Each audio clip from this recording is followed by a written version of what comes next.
માણાવદર કોલેજમાં ફરજ બજાવતા પ્રોફેસરનું રોકડ રકમ, સોનાના દાગીના અને મોબાઈલ સાથે પર્સ પડી જતા માણાવદરમાં જ રહેતા ખેડૂત પરિવારને મળતા તેઓએ મૂળ માલિકને પરત આપતા પ્રામાણિકતાનું ઉત્તમ ઉદાહરણ પૂરું પાડ્યું છે।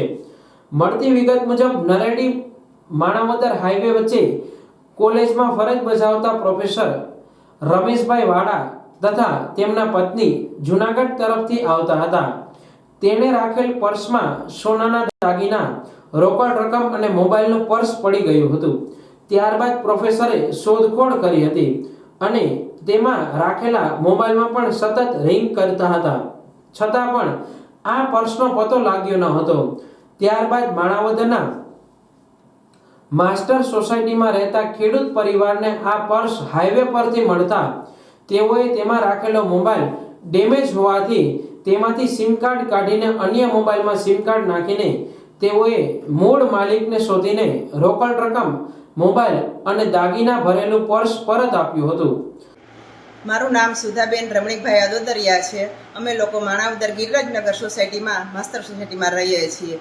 કાલે સાંજે 7 વાગ્યાની આસપાસ અમે લોકો નરેડીથી આવતા હતા ત્યારે એક પર્સ મળેલું। પર્સની અંદર દાગીના તેમજ રોકડ રકમ હતી, તેમજ મોબાઈલ પણ હતો। આ પર્સ અમે ઉઠાવ્યું અને પછી એમાં રિંગ સતત વાગતી હતી, પણ મોબાઈલ ખરાબ થઈ ગયો, માથે કોઈ ટાયર ફરી ગયું હોય તેથી મોબાઈલ ઉપાડવાની શક્યતા નહોતી। એટલે અમે લોકોએ ઘરે આવી અને મોબાઈલમાંથી સિમ કાર્ડ કાઢી અમારા મોબાઈલમાં નાખી અને અમે એ લોકોને રિંગ કરી કે આ વસ્તુ અમને મળેલી છે અને તમારું બધું સહી સલામત છે, તમે લોકો આવી અને અમારી ઘરેથી લઈ જાઓ। અમે એ લોકોને તેમનું પર્સ સહી સલામત સોંપ્યું છે। અને આ કળિયુગની અંદર એમ કે આવું શક્ય નથી, પણ અમે લોકો સ્વાધ્યાય પરિવારમાં જોડાયેલા છીએ, જે પરમ પૂજ્ય પાંડુરંગ શાસ્ત્રી આઠવલીજી સ્વાધ્યાય કાર્ય ચલાવે છે તેમાં જોડાયેલા છીએ। અને ત્યાંથી અમને આવા સરસ મજાના વિચારો મળ્યા છે કે આપણું હકનું હોય તે જ લેવાય, અનીતિનું લેવાય નહીં, અને એના લીધે આ બધું શક્ય બન્યું છે। ને અમે આ લોકોને તેમની બધી વસ્તુઓ સોંપી છે, તેમના દાગીના, પૈસા વગેરે। આ તકે પ્રોફેસર વાળાએ જણાવ્યું હતું કે આ સમયમાં 5 તોલાથી વધુ દાગીના અને રોકડ રકમ આ પરિવારને મળી હતી, પરંતુ તેઓનું મન વિચલિત થયા વગર અમોને તમામ વસ્તુઓ સલામત રીતે આપી હતી। ત્યારે ખરેખર આ પરિવારે ઉત્તમ ઉદાહરણ પૂરું પાડ્યું છે। ખાસ એ વાત છે કે આ ખેડૂત પરિવાર પોતે પણ સ્વાધ્યાય પરિવારમાં જોડાયેલો હોવાથી પોતાનું મન વિચલિત થયા વગર માલિકની વસ્તુઓ છે તેને જ આપવું જોઈએ તેવો તેમનો ભાવ હતો। હું પ્રોફેસર રમેશભાઈ વાડા માણાવદર કોલેજમાં પ્રોફેસર તરીકે સેવા આપું છું। ગઈકાલે અમારું નરેડીથી માણાવદરની વચ્ચે પર્સ પડી ગયેલું, જેમાં 5 તોલાથી ઉપર ઘરના દાગીના પણ એમાં રાખેલા હતા।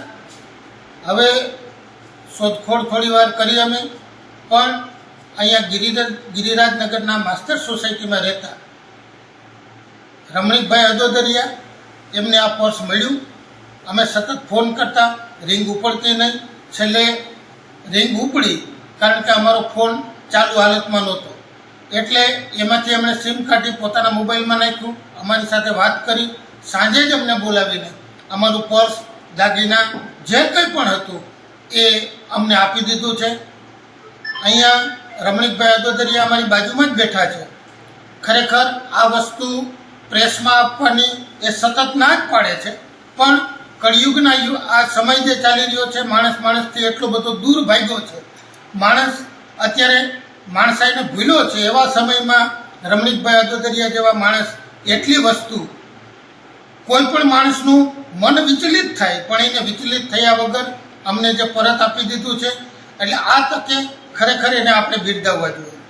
બીજું, રમણીકભાઈ આ કરી શક્યા છે એટલા માટે કે એ આખો પરિવાર સ્વાધ્યાય પરિવાર સાથે જોડાયેલા છે। શ્રીમદ ભગવદ્ ગીતાના વિચારો એના મનમાં પડ્યા છે કે જે મારું હકનું છે એ જ મારું છે,